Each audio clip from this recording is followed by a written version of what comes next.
negeri, mau di Eropa, mau di Asia, kalau sudah memiliki worldview Islam, maka itu akan mempengaruhi cara pandang dia terhadap apa-apa yang ditemuinya. Kemudian worldview Islam juga berpengaruh terhadap prioritas kehidupan. Misalnya pemilihan sekolah. Kenapa kok saya sekolah di UMS? Kenapa saya mengambil psikologi? Kenapa kok saya nggak sekolah ke sekolah yang agama lain? Ini karena Islamic worldview kita. Kenapa Pak anak saya harus di sekolah-sekolah Islam yang hafal Al-Quran? Ini terkait dengan Islamic worldview kita. Pemilihan pekerjaan. Kenapa kok saya bekerja di tempat yang kita leluasa beribadah, yang tidak ada larangan kita beribadah, yang menghormati secara sesama, karena worldview Islam kita. Bahkan kenapa kita memilih rumah yang dekat dengan masjid, yang dekat dengan sekolahan, karena Islamic worldview kita. Hingga kita mencari jodoh pun tidak lepas daripada Islamic worldview kita. Saya sering dalam pengajian-pengajian misalnya menyampaikan kepada para hadirin wal hadirat, saya menyampaikan pentingnya mencari menantu dengan berbasis pada Islamic worldview gitu. Ketika pertama kali ketemu calon menantu, apa yang ditanyakan terlebih dahulu? Para ibu-ibu, bapak-bapak serentak mengatakan yang ditanyakan pertama kali ternyata kerja di mana. Yang ditanyakan adalah kerja di mana. Terus saya bertanya lagi, setelah bertanya kerja di mana, tanya apa lagi Bapak Ibu? Tanya gajinya berapa, katanya begitu. Nah ini belum mendapatkan sibuk tentang Islamic worldview gitu. Mestinya yang ditanya dulu adalah bagaimana agamanya. Sholatnya bagaimana? Kalau dia laki-laki, sholatnya bagaimana? Sholatnya 5 waktu. Di rumah apa di masjid? Di masjid gitu. Sampai ditanya mungkin bacaan Qurannya seperti apa? Kalau perlu dites bacaannya bagaimana?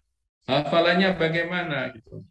Ya, karena ini lebih prioritas bagi kita daripada yang lainnya. Baru bertanya pekerjaan, gaji berapa dan seterusnya. Karena orang tua akan menitipkan putrinya kepada laki-laki yang belum pernah dikenalnya, yang itu pada waktu kecil dididiknya, dilindunginya, dinafkahinya oleh orang tuanya, dijaganya dari segala mara bahaya. Tiba-tiba datang seorang laki-laki ingin menjemputnya, ingin menjadikan dia istri, tentunya seorang orang tua ini akan bersikap sangat hati-hati demi kebaikan putra-putrinya.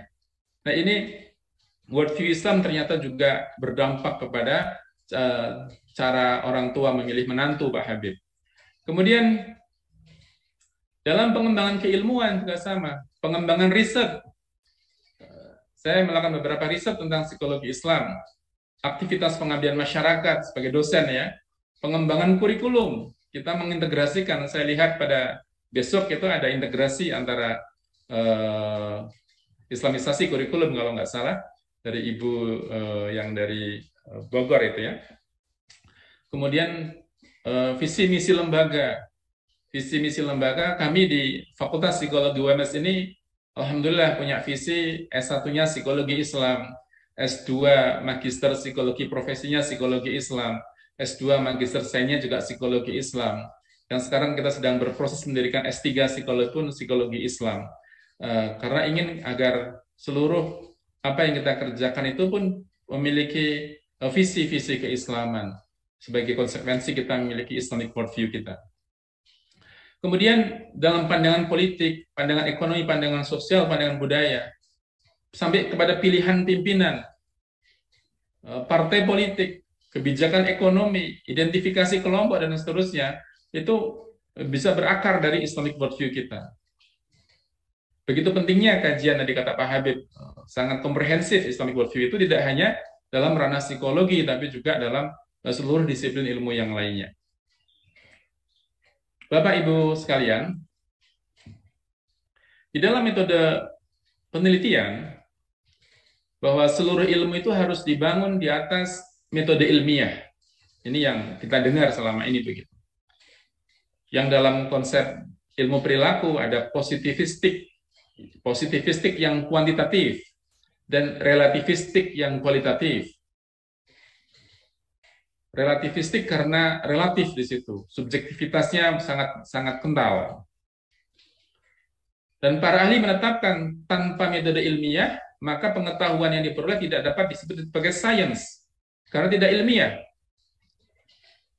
Kemudian ujung-ujungnya adalah mereka meyakini yang disebut ilmiah itu yang benar, dan yang tidak ilmiah itu adalah salah. Dan nanti ada klaim bahwa ini tidak ilmiah, itu ilmiah. Sebutan ilmiah subjektif, hanya yang dapat diterima oleh akal. Yang bisa diterima oleh akal adalah tidak ilmiah.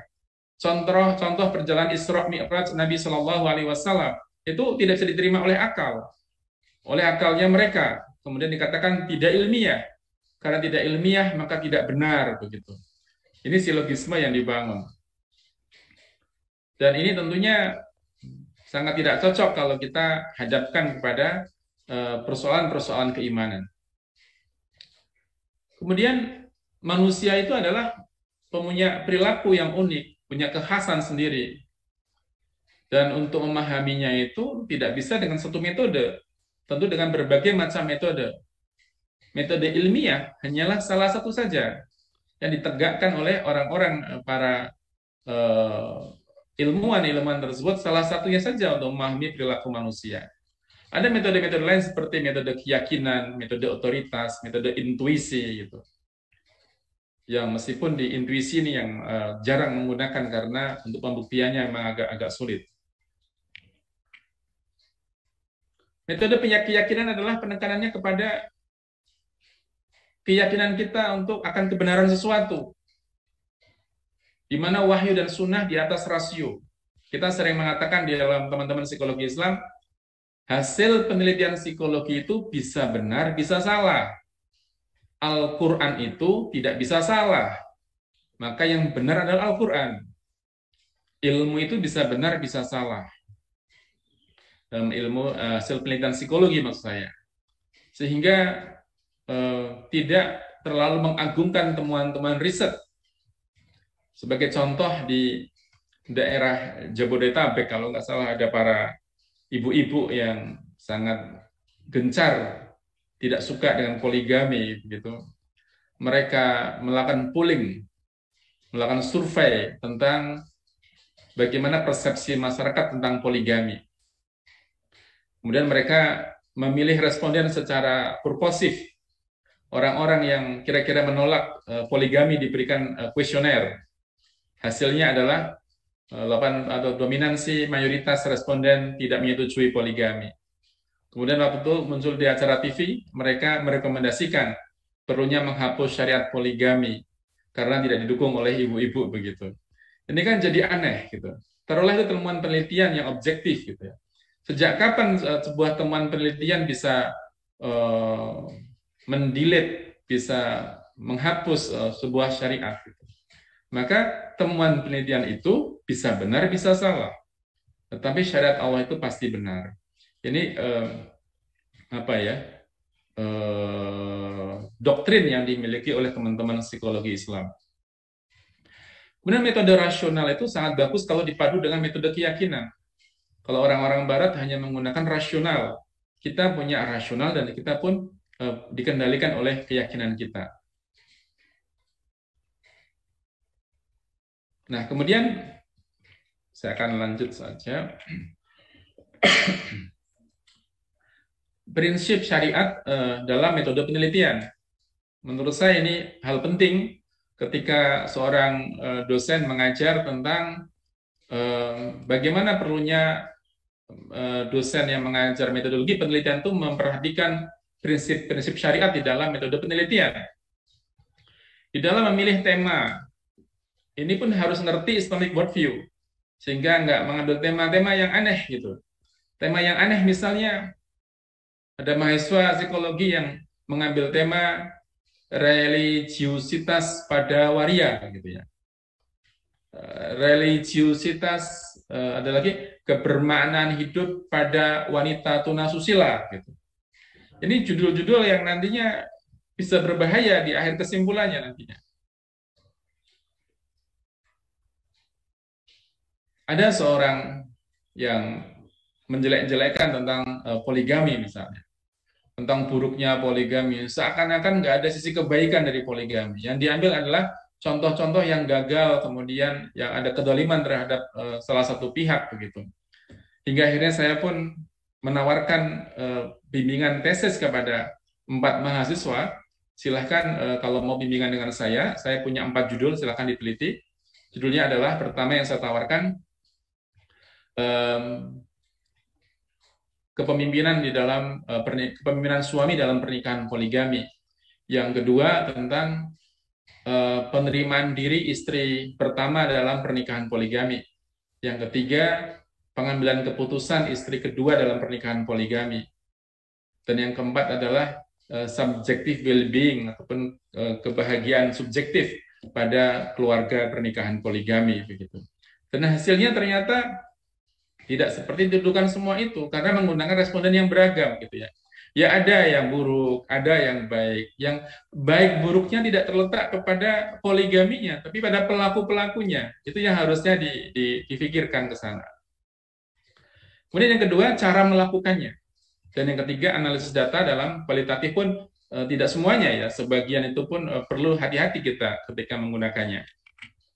Contoh misalnya, dalam observasi, saya pernah menyinggung di depan sedikit, meliputi partisipatif dan non-partisipatif. Dalam kondisi misalnya penelitian mengobservasi anak-anak TK, anak-anak SD, kita bisa menggunakan partisipatif, bisa menggunakan non-partisipatif.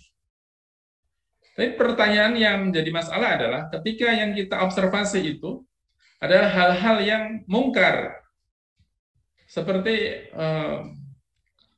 perilaku pelacur misalnya. Kalau dalam psikologi sosial ini muncul ya, komunitas-komunitas homoseksual misalnya. Kalau itu yang diteliti, maka kita menggunakan partisipatif, kita menjadi bagian dari itu. Suatu ketika ada seorang dosen senior gitu ya, dia ditanya oleh mahasiswa yang berjilbab, karena mahasiswa seluruh kelas itu ditugaskan ke daerah pantai selatan. Di sana ada tempat lokalisasi wanita tunasusila, Pak Habib. Kemudian ada kawan yang berjilbab itu keberatan bahwa saya tidak bisa ke sana karena saya pakai jilbab besar seperti ini. Dosennya mengatakan, itu tugas harus dilaksanakan. Tapi saya pakai jilbab seperti ini, masa saya datang ke lokalisasi gitu. Beliaunya mengatakan, kalau perlu jilbabmu dilepas demi mendapatkan data yang saya tugaskan begitu. Ini bahaya untuk metode penelitian yang bertentangan dengan prinsip-prinsip syariat ini. Kemudian interview juga sama. Orang sering mengatakan biar tidak ada jarak antara interviewer dengan interviewee, maka kalau perlu tanggalkan jilbabnya. Bahkan dalam kasus-kasus tertentu itu disuruh sewa bagaimana menggunakannya. Nah, dan sebagainya. Bahkan di dalam menggali data itu kalau respondennya sedang minum minuman keras, biar menghilangkan kecanggungan ya kita ikut-ikutan minuman keras begitu. Bagian dari agar kita menyatu dengan lingkungan kita. Respondennya merokok ya kita ikutan merokok begitu. Ini bahaya kalau kita mengagungkan ilmu tetapi kita melepaskan nilai-nilai syariat kita.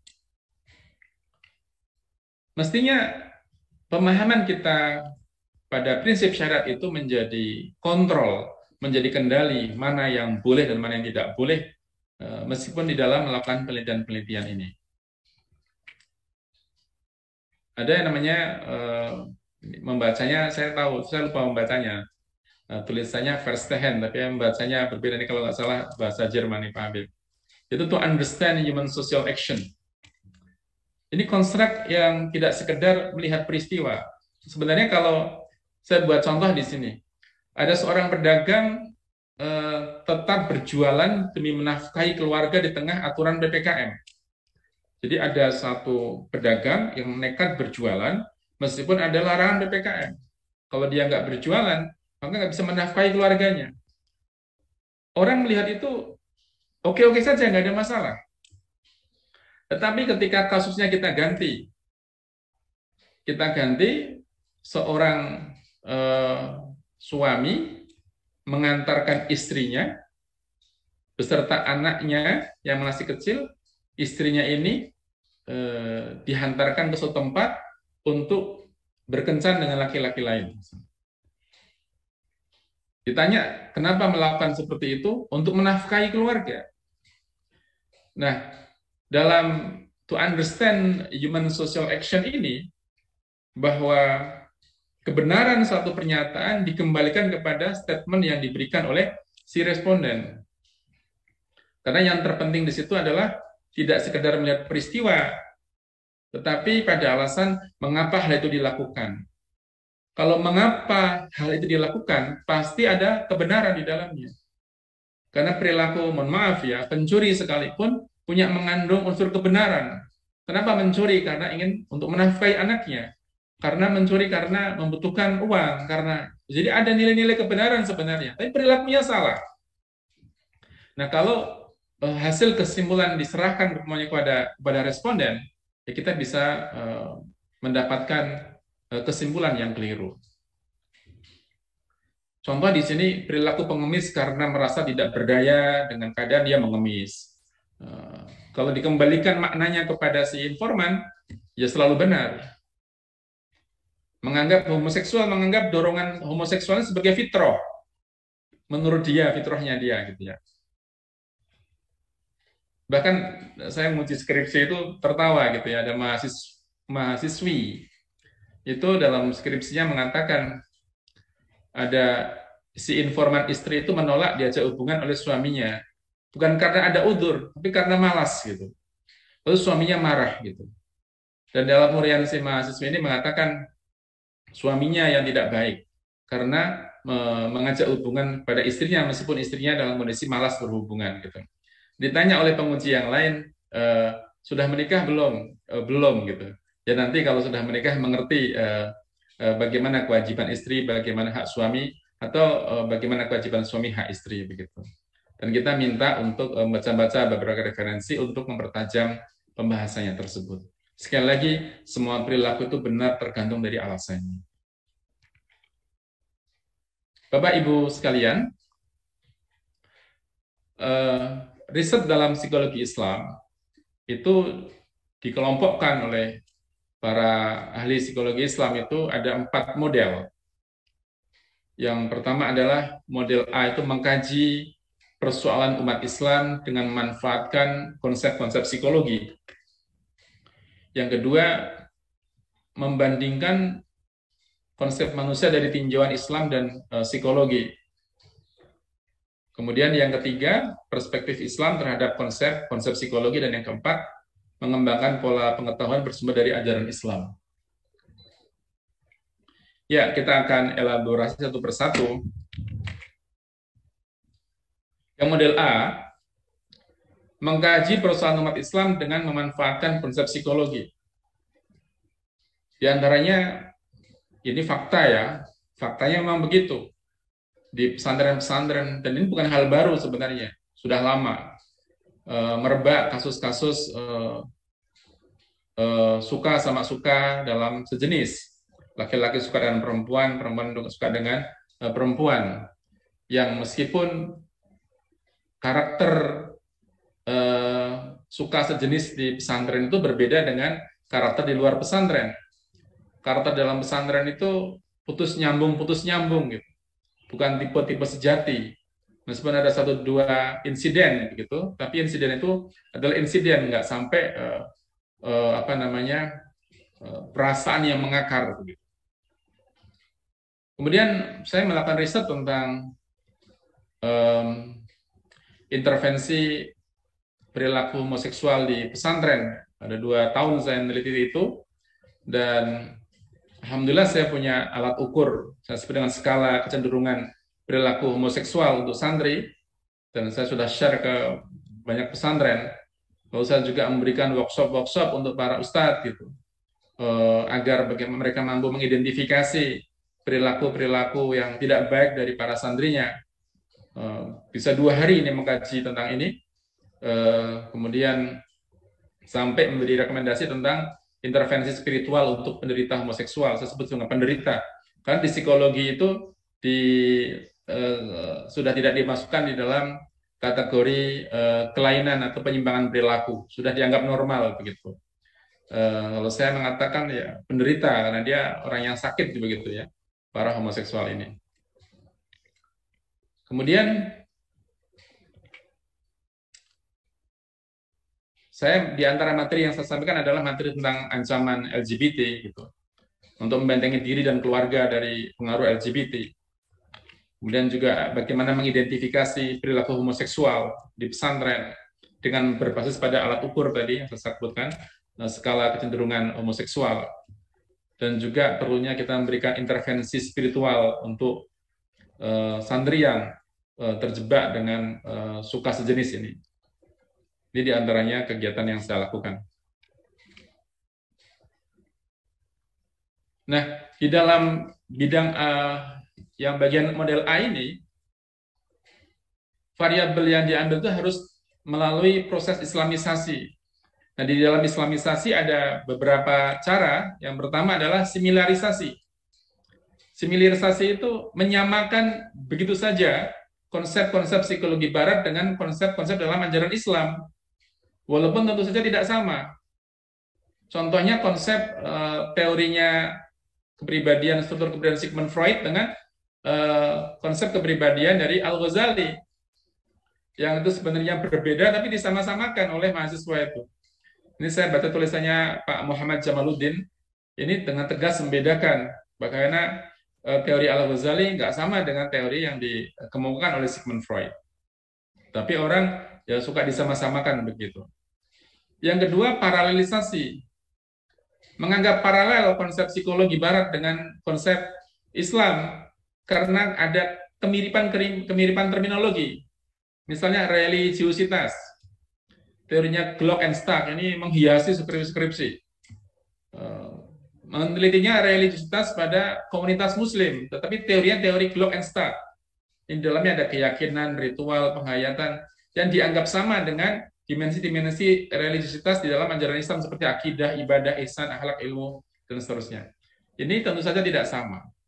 Biasanya kalau ada mahasiswa yang menggunakan teorinya Glock and Stark, saya minta untuk ganti menggunakan teorinya umat Islam sendiri.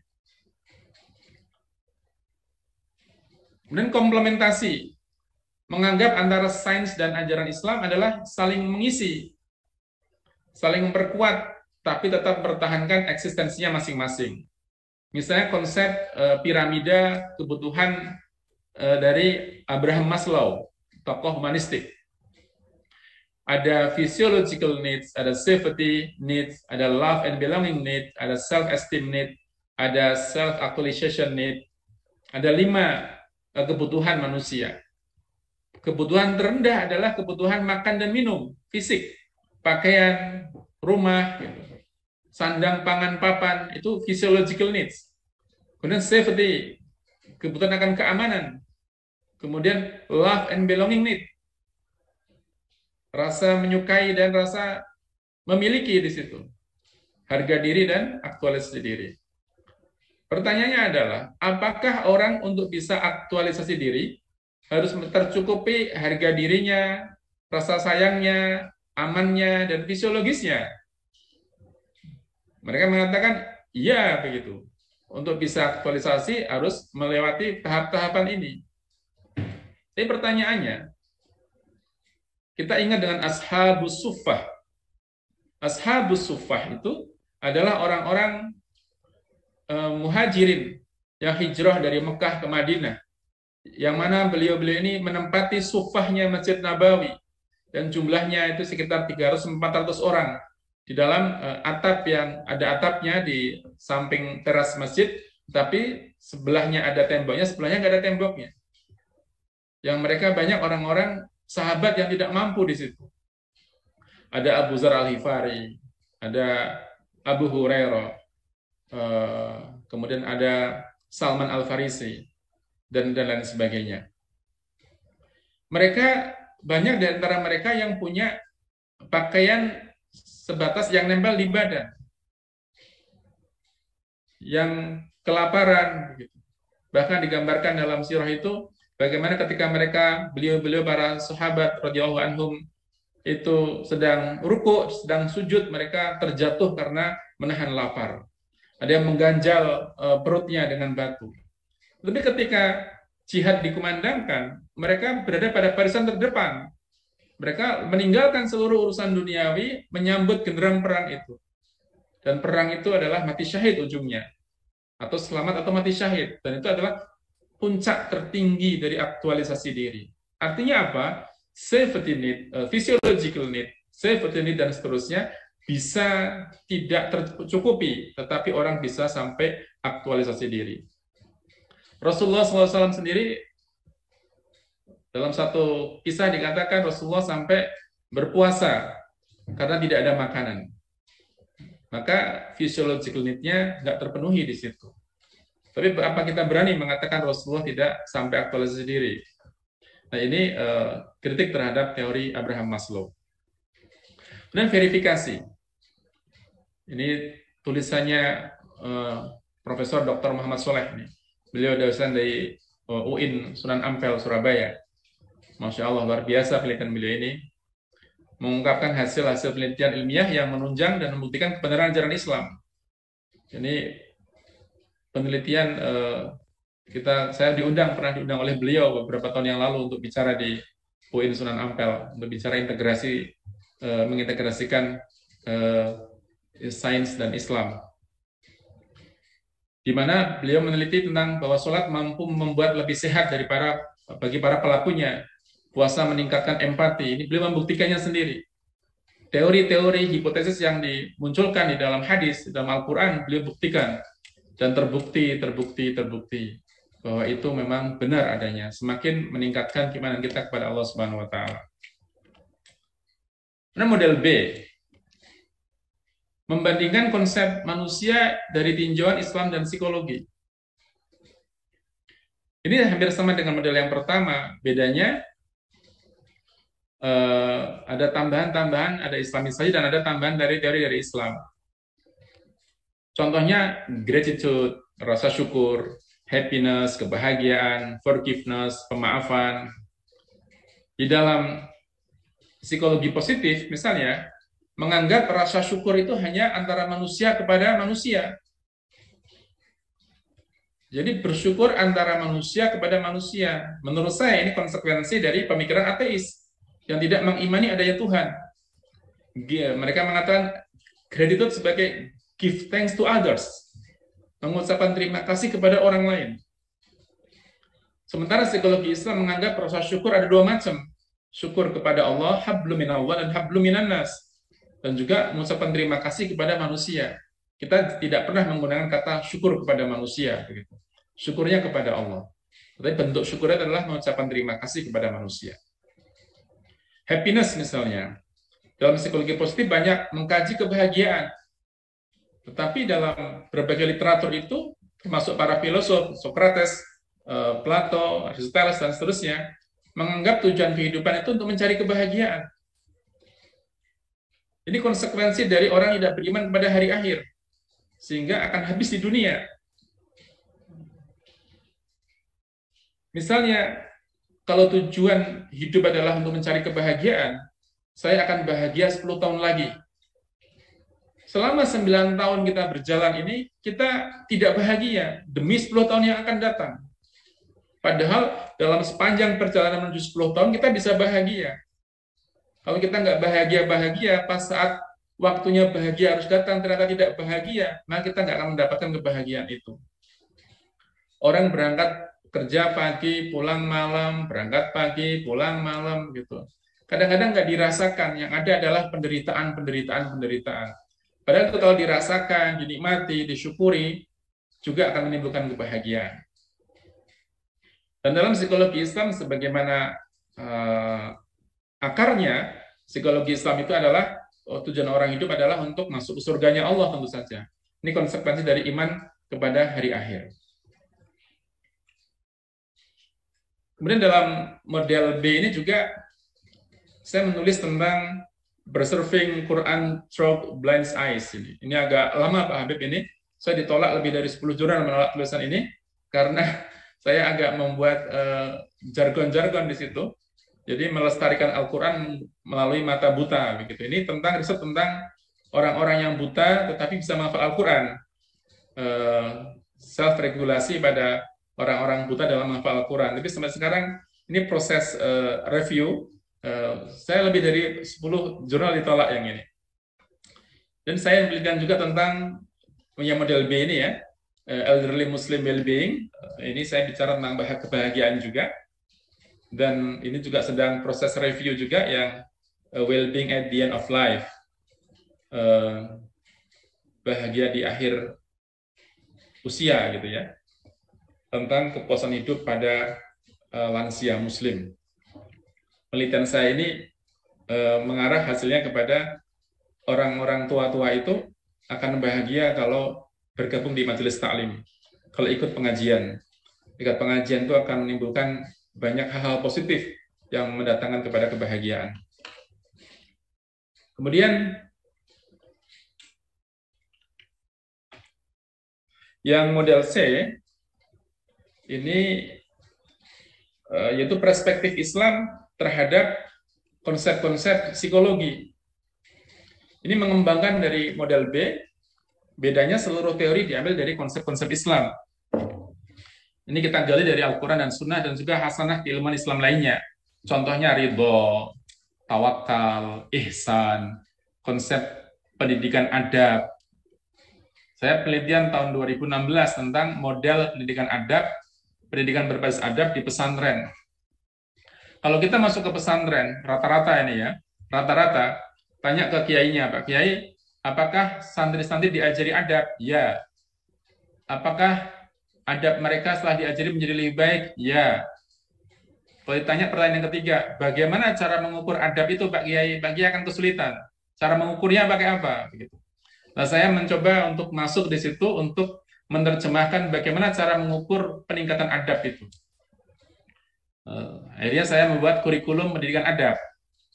Dan ini sudah saya share ke sekolah-sekolah Al-Azhar seluruh Indonesia pada waktu pertemuan rapat kerja nasional seluruh kepala sekolah Al-Azhar seluruh Indonesia, dan ini juga digunakan di sekolah-sekolah Al-Azhar sebagiannya ya. Dan juga kita ada sekolah Pak Habib di Karanganyar di dekat arah Tawangmangu Pak Habib. Kita menyebutnya dengan Al-Azhar International Islamic Boarding School. Ini sekolah Al-Azhar yang pesantrennya satu-satunya di Indonesia yang pengantarnya pakai bahasa Inggris dan bahasa Arab, yang ini untuk menghafal Quran 30 juz. Setiap semester targetnya 2,5 juz.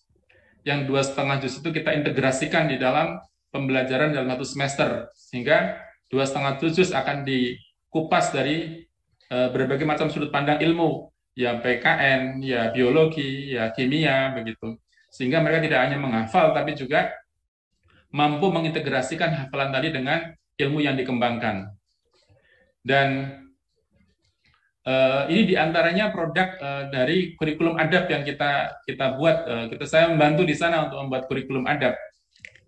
Contohnya seperti ini.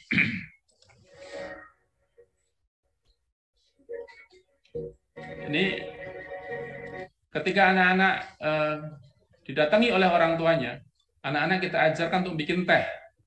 Yang di rumah nggak pernah bikin teh untuk orang tuanya, disuruh bikin teh dan disuruh menyajikan kepada orang tuanya. Ternyata hal kecil begitu itu dampaknya luar biasa bagi orang tua.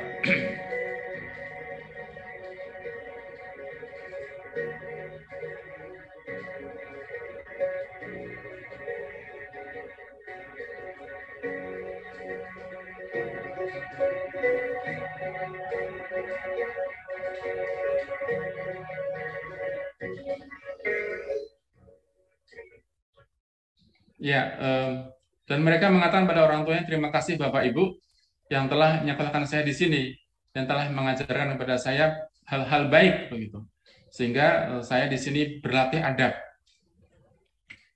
Ini yang putri ya kalau ini.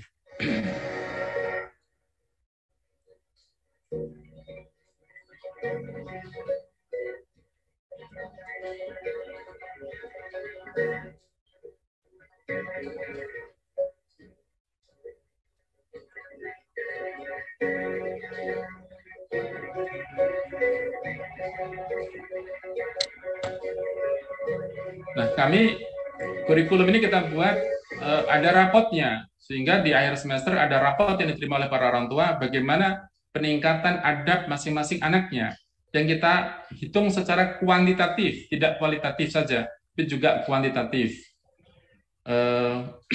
Dan ini alhamdulillah baru setahun, belum ada setahun kami sekolah ini baru setengah tahun berjalan, sudah banyak yang inden untuk masuk ke sekolah kami, Pak Habib. Dari kelas 2 SD, kelas 1 SD sudah pada daftar. Bahkan ada yang baru 2 tahun di Gendongan ingin masuk ke sini. Kami menolak karena masih terlalu kecil untuk didaftarkan sebagai murid di sini. Nah, kemudian yang berikutnya adalah model D. Model D ini mengembangkan pola pengetahuan yang bersumber dari ajaran Islam. Jadi pengembangan dari model D bedanya pada model pengembangan dari model C, bedanya pada model D ini penggunaan metode lebih variatif. Misalnya di sini tawakal kepada Allah sebagai obat. Obat di sini artinya strategi coping, strategi keluar dari masalah dalam menghadapi persoalan-persoalan kehidupan. Ini saya tulis di dalam jurnal Loss, saya lupa, dari Taylor and Francis Group, Loss and Trauma. Ini publish di tahun 2019.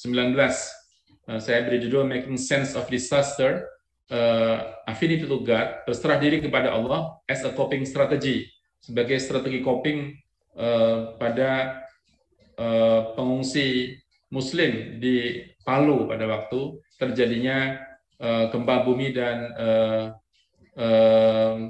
tsunami di Palu tahun 2018 yang lalu.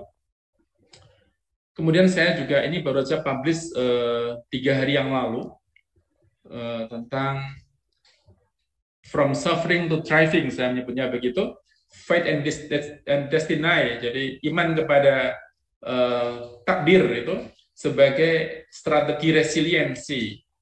Resiliensi itu kemampuan untuk resilience, apa sih? Tidak untuk tangguh gitu ya, kemampuan untuk ketangguhan pada seseorang orang Muslim yang mengalami kecelakaan dan mengakibatkan physical disability, cacat fisik. Itu kalau dikembalikan kepada pemahaman terhadap takdirnya itu bagus, ternyata mempercepat persembuhan. Dan ini dengan responden yang variatif, begitu kesimpulan kami bahwa semakin mengembalikan segala urusan kepada Allah Subhanahu wa taala, maka semakin cepat dia menunjukkan kemajuan-kemajuan dalam resiliensi. Yang di atasnya itu berserah diri kepada Allah, ini kan hal yang biasa yang kita lakukan, ya, tawakal itu sebagai obat. Tentu bisa menjadi strategi juga bagi kita untuk keluar dari masalah. Karena kita sering tersumpal dalam masalah karena kita sering melupakan Allah dalam kehidupan kita. Seakan-akan kita sendirian yang paling sengsara di dunia ini, padahal ada Allah yang maha merencanakan segala sesuatunya. Demikian Bapak Ibu yang saya sampaikan, saya share dari riset-riset yang kita kembangkan, kemudian bagaimana rambu-rambu yang mestinya ditegakkan oleh para peneliti Muslim di dalam penelitian-penelitian tentang perilaku. Semoga yang sedikit ini bermanfaat untuk saya pribadi dan juga mudah-mudahan bermanfaat untuk Bapak Ibu sekalian. Atas segala atensinya saya ucapkan jazakumullah khairan katsira. Assalamualaikum warahmatullahi wabarakatuh.